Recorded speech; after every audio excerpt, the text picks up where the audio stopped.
আচ্ছা, এটা তোমার কি মনে হয় বলতে পারো? ঠাকুর জিজ্ঞেস করলেন ডাক্তারকে। নাম ভগবান রুদ্র। টাকা ঝুলেই আমার হাত এঁকে বেঁকে যায়, নিঃশ্বাস পড়ে না। বলেন কি?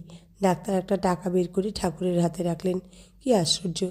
দেখতে দেখতে ঠাকুরের হাত বেঁকে গেল, রুদ্ধ হয়ে গেল নিঃশ্বাস।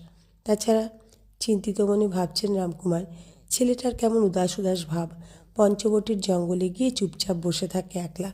কখনো বা সকাল সন্ধ্যায় গঙ্গার পাড় ধরে দীর্ঘ পথ হেঁটে বেড়ায় আপন মনে। কারোর সঙ্গে মেশে না, হাসে না। কি চায়, কী ভাবে, কে জানে।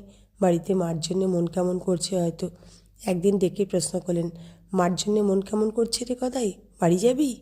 মার জন্যে কী বলবে ঠিক করতে পারল না গদাধর। বললে, না, বাড়ি যাব কেন? তবে এমনি ঘুরে বেড়াস কেন বনে বাঁধারে? কেন নির্জনে গিয়ে বসে থাকিস? কি হয়েছে? নির্জন না হলে ভগবান চিন্তা হয় কই? সোনা গলিয়ে গয়না করাবো,